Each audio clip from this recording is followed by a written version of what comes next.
Okay.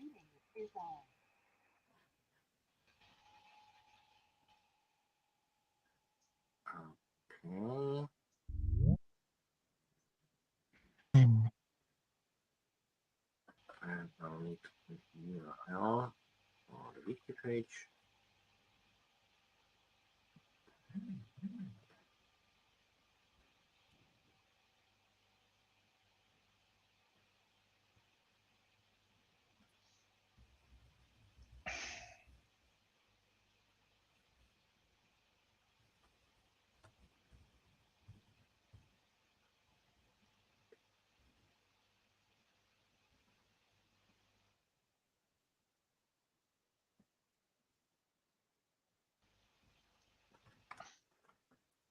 All right, we're still waiting for Mike.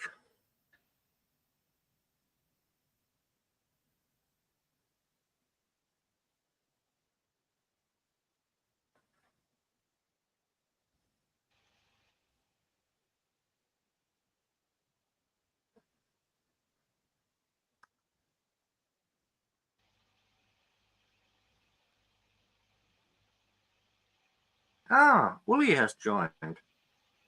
Greetings, Uli.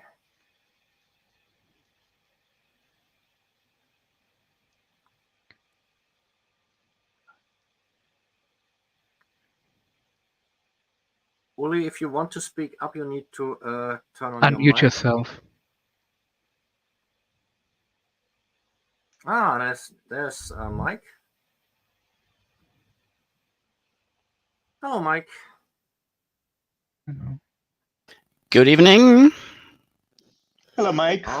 I see Vadim is in the room. Hello. Hi, Vadim. Yep. Hello. Hope Long you're time no doing see. well. Well, Yeah. we will meet at FOSDEM next year. Excellent. I'm pretty sure. Yes, I'm looking forward to that. Hi, everyone. All right, I say let's start. So, welcome. This is X2Go, the spread 2023, aka UK Drive Me Crazy. For those of you who are new to the project, since we're having visitors via YouTube as well, I'm Stefan Bauer, X2Go's community manager and lead evangelist. And the previous incarnations of X2Go the spread had a running gag that we would ask our presenters to tell us about their favorite spread.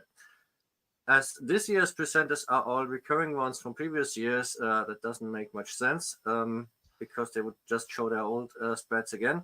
I will, however, I have a new one. Oh. I will, however, present you one that I have recently discovered. And since it's vegan, Mike will probably like it as well. So we're not getting paid for this. This is just me being a happy customer. So this is a vegan replacement for spreadable liverwurst. Oh. Pea-based, pea protein-based. And looks like this on a slice of toast. Very delicious. Tastes just like the real thing.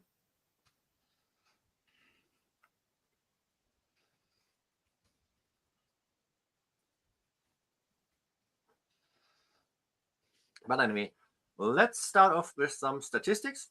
This is the 12th annual X2Go community event, and you are about to see the NINT State of the Union address since we started in 2014 but skipped 2021.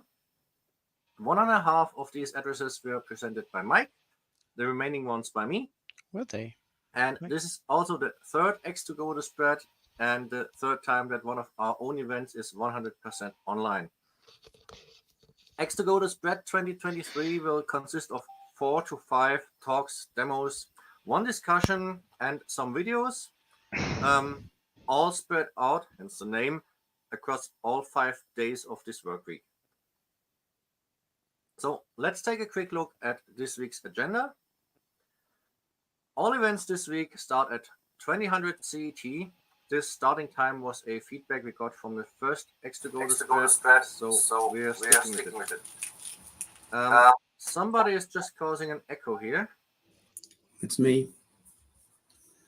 So today I will present you X2Go's State of the Union address, tomorrow, Mihai will tell you about our latest X2Go release from mid-2023, with the main feature being X2Go K-Drive. I will follow up with a short meta presentation showing you how to use X2Go and LibreOffice Presenter as a teleprompter. And on Wednesday, we will discuss the future of X2Go donations. On Thursday, I will show you how to boot X2Go TCE Live using iPixie, both via FE and Legacy BIOS. And finally, on Friday, I hope I will be able to show you a few demo videos on some lesser known X2Go features. So here it is, the State of the Union address. As always, a short recap on what has happened since the last State of the Union address. The last one was 12 months ago at the 2022 spread. Obviously, being that late in December, there weren't any other events after that in 2022. So this recap starts in March 2023 with the first event of the year, Linux Days Chemnitz, which took place in real life after 2 years of being a fully virtual event. They also used Work Adventure like we are doing it now. Sadly, I couldn't attend personally as I deemed the COVID situation too risky for my vulnerable household members, but Mihai and Yuri, plus 2 other volunteers, decided to staff our booth there. We had to skip Pioneer 13 because we didn't have enough volunteers to attend it. We did, however, attend Linux Info Day Augsburg, this time with Mihai and me as the booth staff. The next event, right after we had our new release out, was Tübix, a Linux Day in Tübingen, Germany. And they were pretty weird about our attendance. We were allowed in only for a talk, but no matter what we offered, they wouldn't let us set up a booth. Not inside, not in a rented camper van, not in a tent on their courtyard's lawn, nada. So we resorted to a legal trick with the help of our non-profit umbrella organization, Orca EV. In Germany, registered non-profits may set up info booths on public territory. So for a nominal fee, and in Tübingen, this nominal fee is 3 euros per day for an area of 3 by 6 meters. If any Imperial folks are watching, that's about 10 by 20 feet. And since there was a small patch of public lawn next to the main entrance, we set our booth up there in a party tent. So Mihai and Uli were kind enough to support me as booth staff, and Yuri provided some spare laptops. And this is what it looked like. Literally everyone had to pass our booth to get to the venue, no matter if they came by car, by public transport, or on foot. This was followed by the hackathon Hack for Glarus in Switzerland a week later, where we were able to work on improving X2Go's IPv6 support. Sadly, we had to skip Helux in September. Once again, we lacked volunteers with sufficient free time on their hands, and also were unable to provide sufficient material for a 50-minute talk because they wouldn't accept shorter ones. Next, we were present at Linux Day AT once again, that's in Austria. Like last year, they went for a real-life event, so Mihai and I were staffing a booth there. Sadly, Yuri and Naira had to cancel on short notice. And after that, the same team of volunteers showed up at IT Congress, the annual event of New Ulm's University.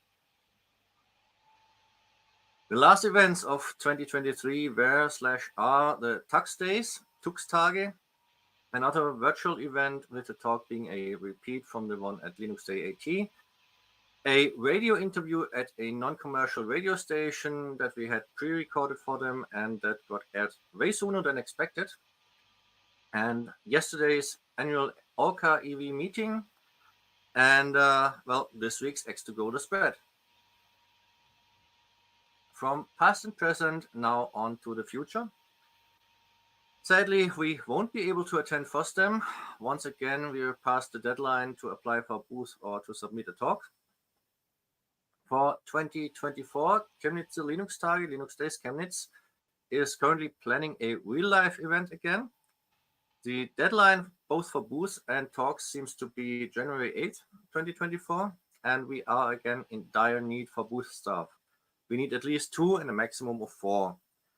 Please, if you can make it, let me know right after the presentation. The talk situation is even worse. We still need a topic for the talk, plus a volunteer for the actual presentation, as I will most likely not be able to attend in person. On this and the following slides, I have underlined the names of the events that I expect to take place. The ones that aren't underlined are events that we haven't heard from at all in quite some time. So in the more distant future and without an exact date yet, like Pine More-Pine Radio, Linux Info Days Augsburg, Linux Weeks Vienna, Hack for Glarus Spring Summer, 2Bix, and our annual event, be it a gathering or a spread. And of course, with 2Bix, there's a question if they will allow us in at all this time, or if they'll say no. This stunt that you pulled was so bad, you have to. We're not even accepting a talk from you, or maybe they say we tried to keep them out and didn't succeed, so we can just as well let them in this time. Who knows? So another event or another set of events that we expect for 2024 is Linux Day 18 in Dornbirn, Austria again, IT Congress, Tux Days, and Hack for Glarus Fall Winter. Kelux is the only one in the distant future that has already made their event dates public, but so far there's no CFP deadline or anything yet. It would be cool though, Mike, if you could take note of these dates and maybe set up a real life booth there next year. I'd like to bring in some reality about the Kelux. It is the one Linux Day I know that has more booth and more people from organizations than visitors. Okay. So I've been there on the Friday last year because people from Dataport were there, and I just wanted to say hi and and check for some talks. It feels so empty. I would not bother personally. Okay, so basically it's a exhibitor meets exhibitor meeting. Yeah, and so Okay. the people from Dataport, they were presenting the Linux desktop for public sector, and they had on the Friday they had 2 conversations, and both were from Okay. people who they already knew. This is interesting because the last few years of Kelux have been a hybrid event. And say for last year, I was attending the online version of Kelux, and I was presenting talks there. Yeah. And there was quite an audience there, so I was quite happy with it. Okay. So maybe it's more an issue of personal attendance versus online attendance. That can be, yeah. That is not very visible. Okay. Yeah. So, anyways, except for FOSDEM, Linux Days, Chemnitz, and Kelux, no dates have been communicated yet. So we'll just have to wait and see. Regarding our own event, X2Go the Gathering or X2Go the Spread, it will depend on the pandemic situation once more. If we get the impression that the situation is at least somehow manageable, we'll apply for a weekend slot either at Linux Hotel or at the new Shackspace location in Stuttgart. On the other hand, if the situation is still too uncertain or we have a scheduling conflict once more, then we'll probably have another X2Go the Spread in the 4th quarter of 2024. So let's look at our open issues, to-dos, and goals for the future.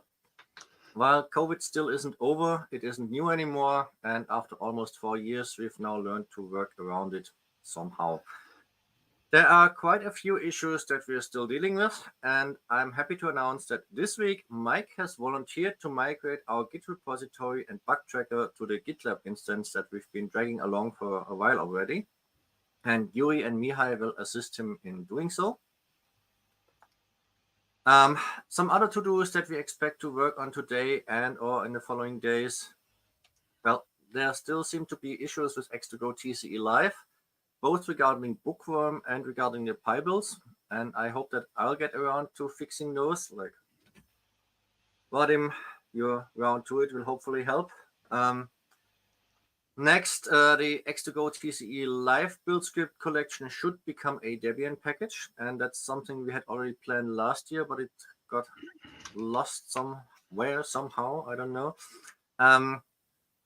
Finally, a continuation from the last two events where Yuri and I have worked on getting the broker demo environment updated and overhauled, but ran out of time each time. So if there's time left after Mike and you get GitLab up and running, maybe we can take a look at this again. Next is fine-tuning our funding and donation campaigns. That's what Wednesday's discussion will be about. We now have some experience with the betterplace.org funding platform, and I think we need to reevaluate our current approach, especially in light of some questions that came up last Sunday at the OKEV meeting. And my usual complaints remain. The second one still with a pandemic-related slight twist. We really need to start doing dev meetings again so we can get releases out, etc. And I'm wondering if maybe we should use Jitsi or this work adventure environment, which will remain available to us instead of IRC for that. Also, with real-life events being somehow out of scope, at least in some times of the year, how can we advertise X2Go? So if anyone has media contacts or some other idea, please let me know. Next up is a new issue, and it's regarding project leadership and volunteering. My personal situation is starting to become more and more of a problem. On Sunday, I was once again elected as the first chairman of OKEV, our nonprofit umbrella org for X2Go, and I will do my best to fulfill my 2-year term. But more and more, I'm lacking time and also energy due to my personal situation with now 2 vulnerable household members, and this is starting to affect my work and thus my income situation. So if things really take a turn for the worse, I may have to step down before the regular end of my term and may also have to reduce the time and effort I can put into volunteering for X2Go and OKEV. Adding to this are several demotivational statements that have reached me off list in the last months by long-time X2Go list members, no less. And the gist is that they think X2Go has become a flaming piece of shit that deserves to die, and that it's cheaper and easier to just buy commercial remote desktop licenses than to use X2Go and pay for continued development or to donate money towards it every once in a while. And in my opinion, this is due to several big misconceptions. So think of the following as some sort of attitude adjustment or a gentle reminder. Free as in beer and free as in speech are two separate and very different things. X2Go is primarily free as in speech. That this causes it to be free as in beer in certain circumstances is only a side effect. So this is a reminder, since people seem to have forgotten about it. X2Go is what you make of it. If you want to see X2Go thrive, you need to either volunteer yourself or pay someone to do so on your behalf. Those commercial remote desktop licenses that you prefer to buy, because it's also easier, they do not usually entitle you to free support from the companies. That's what a support contract is for. And of course, there are commercial support options for X2Go if you need them. Heck, we even have a whole wiki page dedicated to them. But from what I know, both as the CEO of one of those companies and from talking to others, several of those companies had to look for non-X2Go related customers elsewhere because the amount of customers seeking X2Go support has dropped to an all-time low. And this actually hurts X2Go development because most support contracts contain a minimum amount of hours per month that the companies will spend on improving X2Go, even if the customer doesn't have a urgent or pressing issue. That's the big difference between what happens with money spent on commercial licenses versus money spent on support contracts. But that's the end of my rant. Now, one quick heads up regarding Friday. I doubt that we'll have any volunteers left that want to work on X2Go stuff after the videos and the Q&A. But if you do want to, feel free to show up. The work adventure world will be open for you. All right, that was all, folks. Thank you for your time. I'm now ready to take questions and await your feedback. And don't forget to speak up if there's a particular task that you would like to volunteer for that hasn't been mentioned. Or, like I said earlier, if you want to volunteer for manning a booth at one of the events, just please let me know.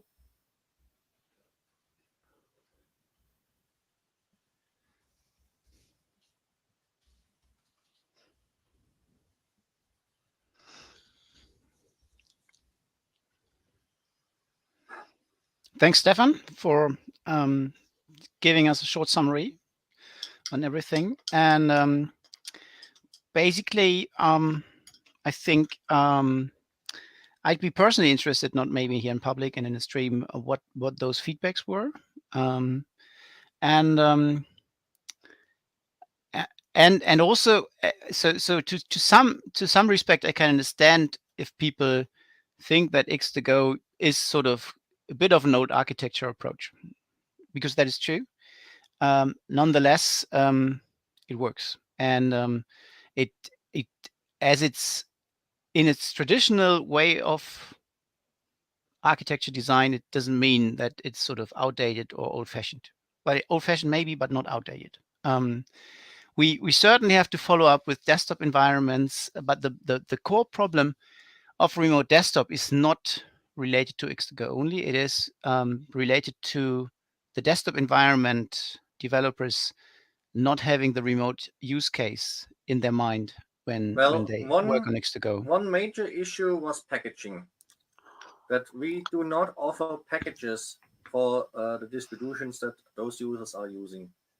Like we offer packages for the distributions, but not the current version of it. Okay, which distribution and what version? Red Hat, probably. My understanding is that is all RPM-based stuff, so Red Hat and SUSE. Mm-hmm. So this is coming from commercial users that are not willing to pay for packaging. Yeah, and yet they feel they have the right to complain, and that's pretty annoying, in my opinion. Yeah. So yeah. So basically, it is also we are an upstream project. We are not. I have criticized the various target distributions that we have our nightly builds and whatnot for in the past. I think a few times because it is really an upstream downstream issue. So so we have OpenSUSE packages, for example, and Jan Engelhardt and a few others are maintaining for OpenSUSE a project on build OpenSUSE.org with a completely different packaging approach. So and basically what the distribution has is sort of related to what distribution contributors provide them. Provide to them. And so I know that we are quite good in Fedora because we have Orion, and Orion is trying to imitate Debian packaging. But for OpenSUSE, it is a different group of people. We are not really connected to them. I know the one guy I mentioned, Jan Engelhardt, and I know that he's doing a great job on a lot of stuff that he has been doing in the past and is doing at the moment. At the same time, it seems that X2Go is not his main activity anymore. Another guy who's sort of involved is Michael Cromer, but also they have different business concepts these days, as far as I know. So and it would probably be easy to actually bring our packaging to OpenSUSE rather than building our own packages for them, so that we really improve the upstream downstream relation. I guess it's not that much SUSE related. It's more Red Hat related. So they're not using Fedora. They're using the commercial Red Hat Enterprise Linux packages. Yeah. And they expect to be able to use X2Go with Red Hat Enterprise Linux in a current version. And we do not have packages for that, I believe. Maybe Red Hat has packages, but not on our current level. Well, I guess so, Fedora. I guess Rocket Linux has has the packages that Orion is building. So at least it used to be the case with CentOS, but I need to check. Yeah, Apple. Why Apple? Yeah, but Apple does not exist anymore in the original use case. Okay. Because CentOS doesn't exist anymore in the original goal, providing extra packages on top of stable Red Hat release. Well, the whole discussion centered around our new release with K-Drive, and that this release is not available in most of the commercial Linux distributions at the moment. Neither through official means nor through a repository provided by us. Okay, but this basically means that we didn't go the CentOS to Rocky Linux step, the bug report you sent. And so they have changed, so we might need to follow up. But again, it is not, basically as an upstream project, it's not our business to provide packages. We are nice, and we do, or we have reference distributions where we test our stuff on, because X2Go needs a installation target to sort of test the whole ecosystem.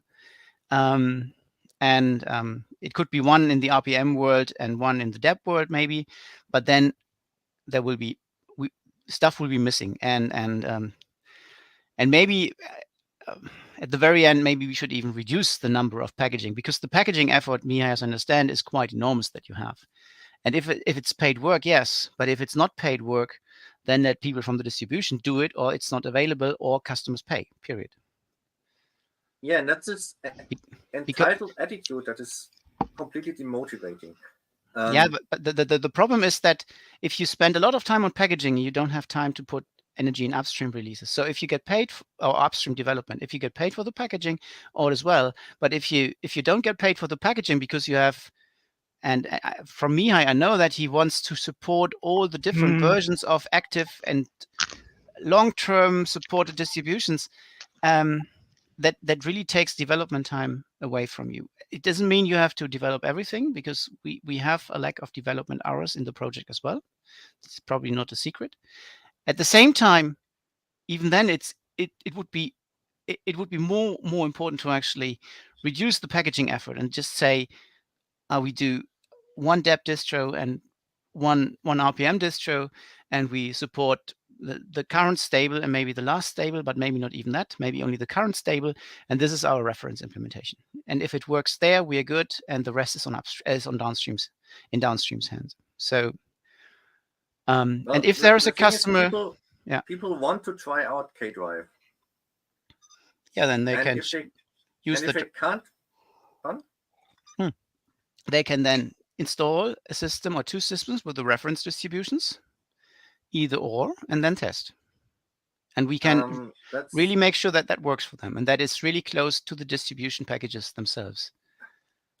That's a nice theoretical approach, but it doesn't hold water in real life, I guess. People want to drop in a new KDE, a new X2Go version with K-Drive enabled into their existing environment. Maybe they have a demo environment, yes, but it's close to what they used to work with. Yeah, I know.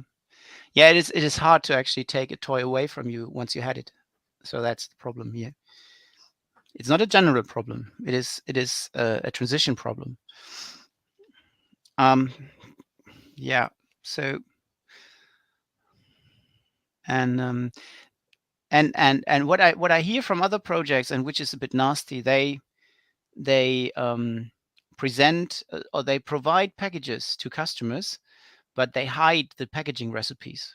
So this is sort of nasty in a way, I think, because it's pseudo open source then. So we don't tell you how, but you can have it if you pay.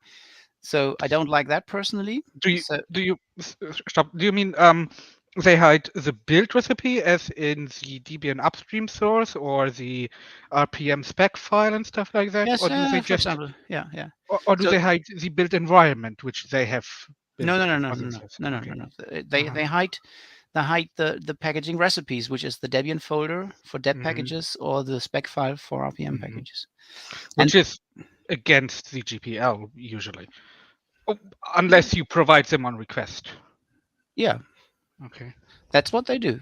But Uh-huh. but you don't get the pre-built binaries either. So that's what I know from 2 projects. I've heard that one recently, 2 weeks ago or so, and the other one is a package I was maintaining in Debian, which doesn't have some built tool chain, so no automake or no cmake, and then they decided that they hide the Debian packaging, and I said, yeah, but can I have it so that I can continue the maintenance, because I don't know where you want all the different files placed. It's a PHP project. And they said, no, this is not for paying customers only. And I said, yeah, I kick you out. And then I kick you out of the distribution. And then I had the packages removed the next day. I gave them actually a week. I said, discuss it. If you stay with your no, your product will be gone from Debian next week. And so we did, because it's really ridiculous. I mean, if you don't have, you have to set up a support contract scheme around the product you want to have, or you have to have several products or whatever. But doing this pseudo thing, yeah, we are open source, but we don't tell you how to install it. I don't know. It's not my cup of tea. It leaves a dodgy feeling behind, really. So the opposite for us. I'd vote for, if we have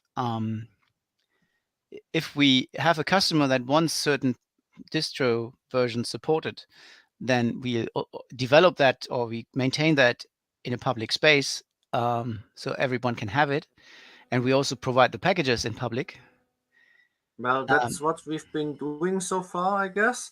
And from what I can tell, this just doesn't work anymore, because people are not willing to shell out money for this packaging, or for packaging for the commercial distribution. Or you publish the packaging, but not the packages. I mean, would be fine by me as well. Well, there's one other approach. If people aren't willing to shell out the entire amount, we usually had to tell them, well, come back later, and we'll let you know if someone else has also offered to pay for it, but also isn't willing to pay the whole amount. But since this was distributed between 3 companies who didn't talk to each other in most cases, we're a bit in a bind here. Because And they didn't one like way to they didn't like one another, or they don't like one another, or why didn't they talk? No, like we are not discussing our customers with each other, so you don't know what my you're company has for Yeah, a potential customer that is willing to pay a partial development or packaging.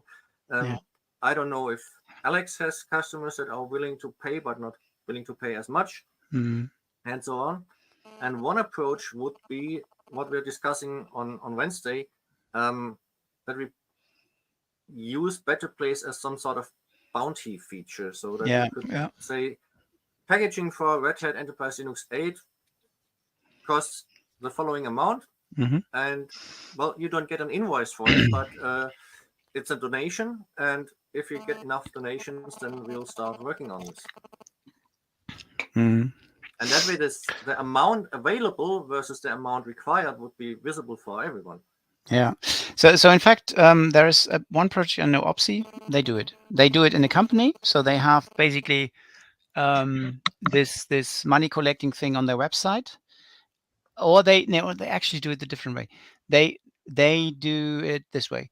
They have an enterprise and a community version. Now I remember correctly.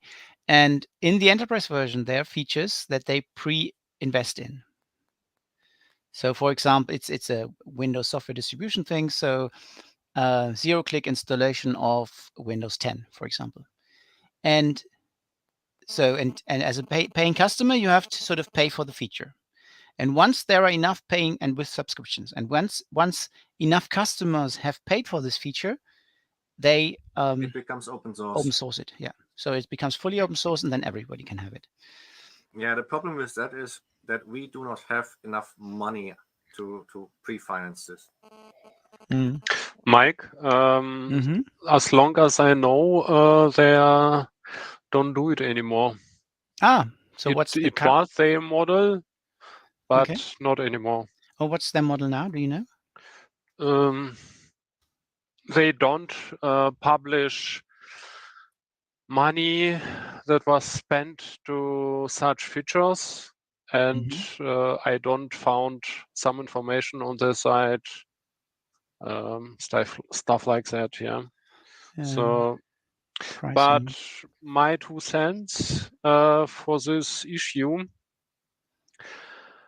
I see the last time projects they are doing subscription model. It's like Proxmox, so they have community edition and enterprise edition. The difference is in enterprise edition, it's not really nightly, so no, it's more tested versions. Yes, so something like after 1 month or 1 week, the packages are going to enterprise repository. And enterprise repository is available only with subscription. With on Debian, it's something like etc apt auth.conf, where you can find the information for authentication. It's just HTTP authentication. But even then, you need to invest money into it beforehand. So you have this repository. Yes, of course. Then you can start charging customers. Yes, but for some firms, for some companies, it's a different. If they should spend money on Better Place, for example, or they make a subscription for this repository. It's but I don't just see accounting in such companies, yes. Yeah, but I don't see companies paying for stable X2Go packages. That's the general issue. Yeah, because So from my last 3 years at Dataport, partially, one thing is in public sector, and public sector could be a potential customer group for X2Go. They often need someone to buy support from, because normally the IT providers are no experts in all the different pieces of software that get sort of used for the end customers, which is some ministry or whatever. So they need this professional support partner also, basically, to have someone to point your finger at. So and I know that we have had requests from public sector, so from like state governments or communal governments, municipality governments, but at the same time, from what I know from our region here, is that the individual notebook of an individual user is a far higher good than a terminal server thin client solution.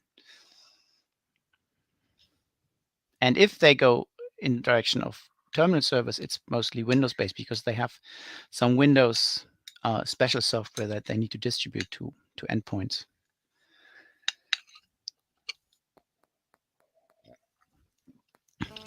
Which is kind of sad, because you could combine that with X2Go. Like, you can run seamless RDP sessions inside an X2Go session. I know. But then next thing is bandwidth is not an issue anymore. So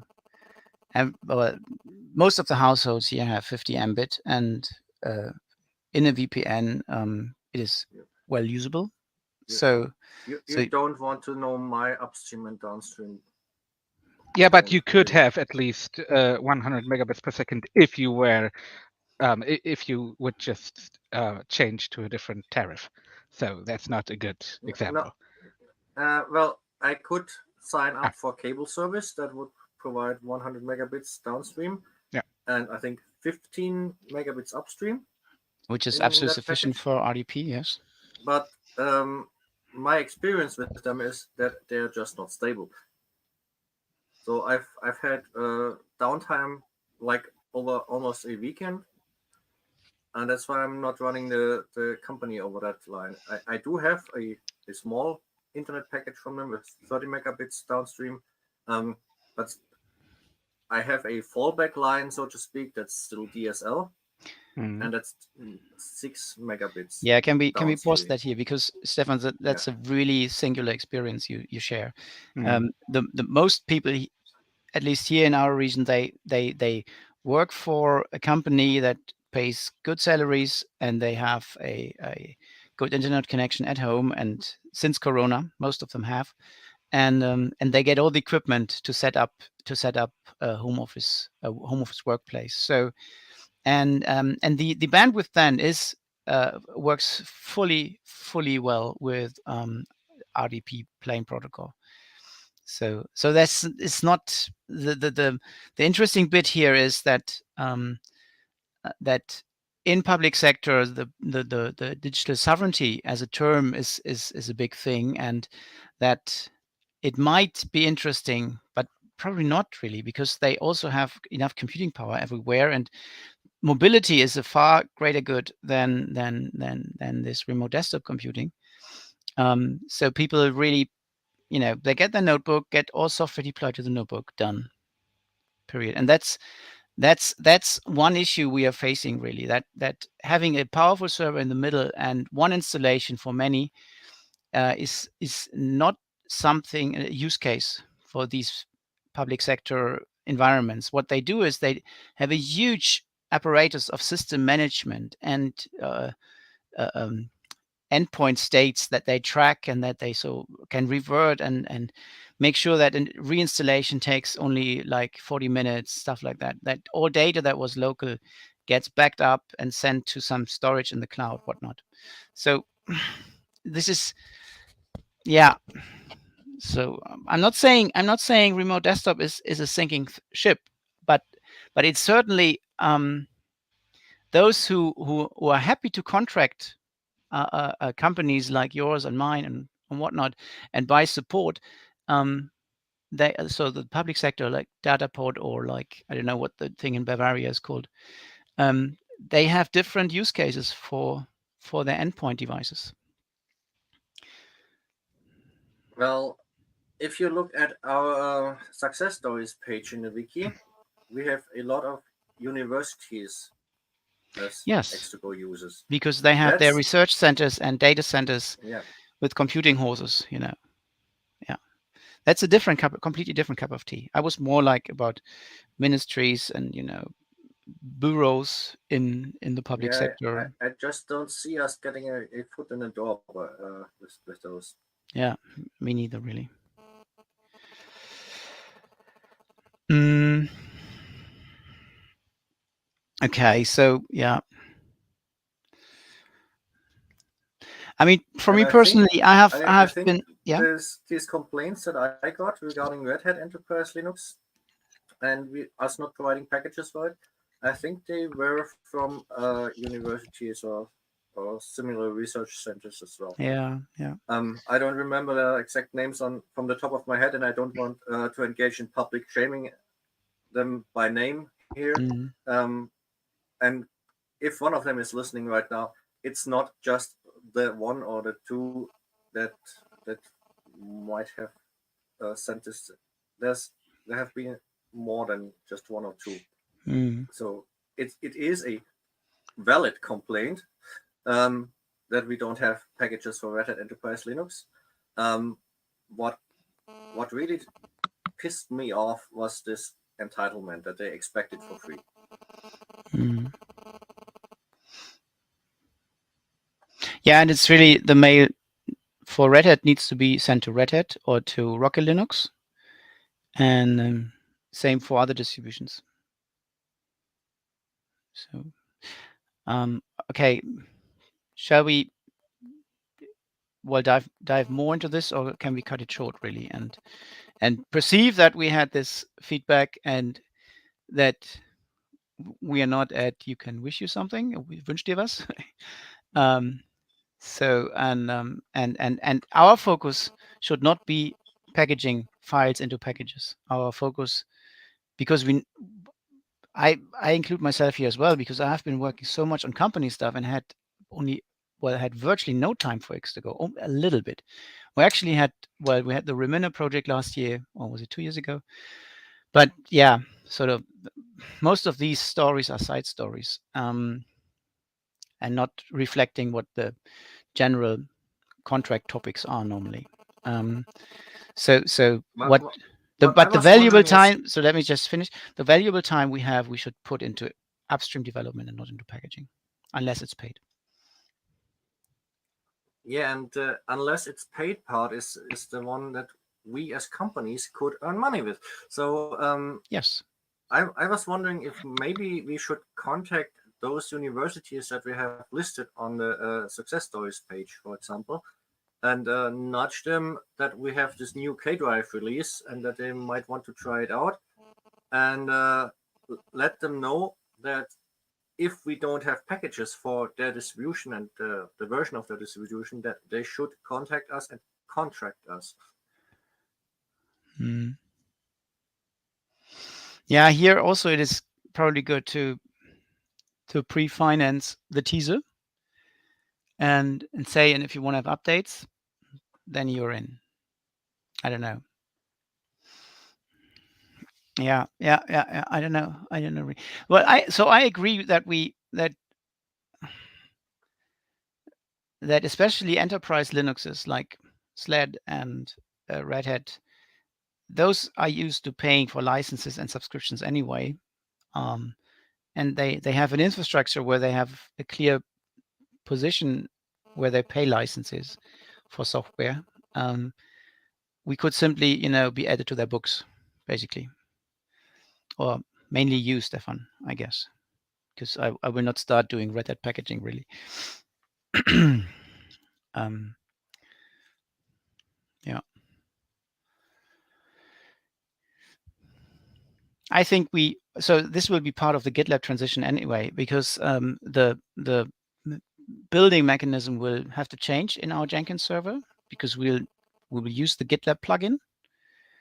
So Mihai, so that you get scared already now, we will basically drop most of the packaging we have done in the past, or the I don't want scripts. to do this because I don't want to use predefined scripts that GitLab provides. I do want to use our build scripts because I'm not saying anything is. I'm not saying that we are going to use what GitLab provides. I'm saying we use a mechanism where Jenkins scans the GitLab server and builds basically off a specific branch without and triggering scripts. no, it builds from every branch, basically. Not from every branch, but it builds at we say we have two branches, like some LTS branch and a master branch or whatever, or a release branch and the master branch, or an LTS and a release and a master branch. And then for every merge request. So not for every branch, because that would be too much noise probably, but for every MR and every MR that gets updated. And there is an easy to use tool that you can use to build, well, to add whatever build recipe you want to add, basically. And my recommendation is to have for that workflow only deb packages. I'm sorry, but because that's easy. And at the same time, we could hook a OBS server into GitLab and do RPM packaging with that. I don't like the way they do Debian packaging, because it's a crippled way of packaging Debian packages. But well, we could check that. I could check that again, or you could check that, or we both. If standard Debian packages with a full Debian folder syntax is supported well enough. But that would be really nice, actually. And we collected some experience with OBS in the past, Mia and myself, in a customer project. So with OBS, the advantage is you actually use a tool that is really specialized in doing that what we need, which is building software packages, and also building software packages with complex interdependencies, which we might face actually. So yeah. And we could even think of maintaining the spec files outside of the source packages. Depends. If we want to do nightly snapshots, then we can't do that. But Right. yeah, we could say we only do that for one target distribution with RPMs, but the actual packaging is taking place elsewhere. I don't know. For example, in a customer project or customer related project, and we just build releases there for those customers and not latest shit.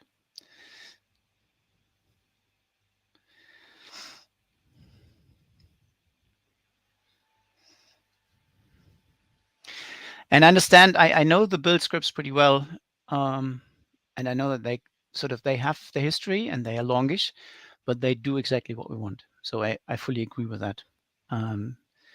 But we may consider to continue using them for releases or something like that. But the main improvement I see with GitLab is that we get a really good CI tool for also testing pull requests and stuff. Exactly. Yes. Well, not automatically testing, but at least build testing them automatically, right? Well, you can hook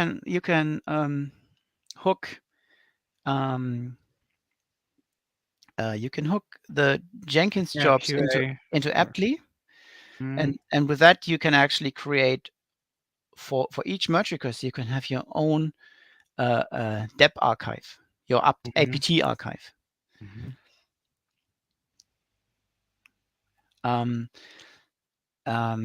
So which means we could actually offer a tool chain where you just say on your local system install X2Go dev tools or X2Go test tools or whatever, and then there's a script called test this merge request in this repository, and then you get the IPT source added, and then you can undo that after having tested it and whatnot, you know. So I know this is a workflow I would a bit, you know, nick from Ubuntu Touch development.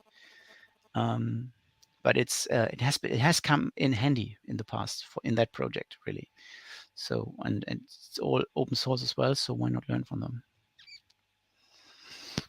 Yeah, so Uli's writing in the chat, hi Uli, by the way. Maybe switching to providing Docker containers or snaps only for the server side would be an option.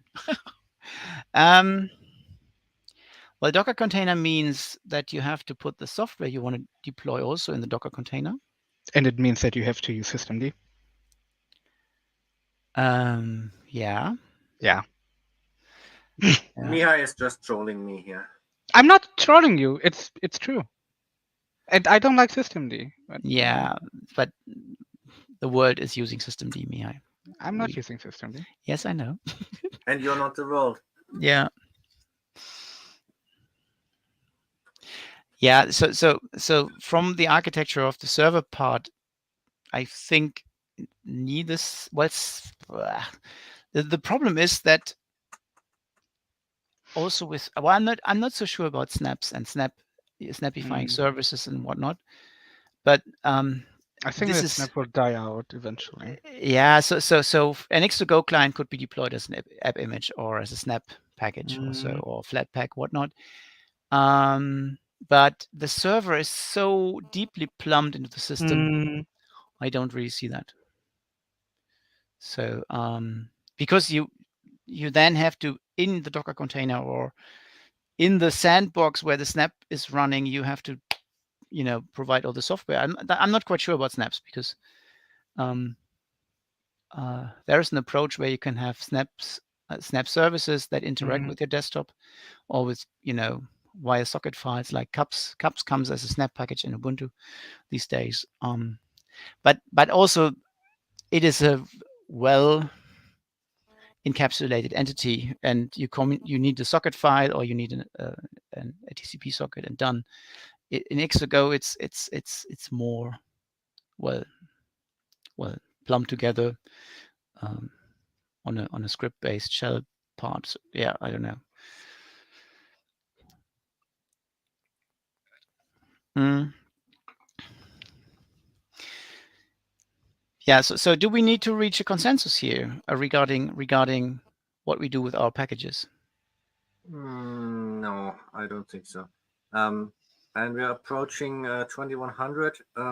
So I would say we'll stop the live stream and you guys get to work on the GitHub migration. Yes. Okay.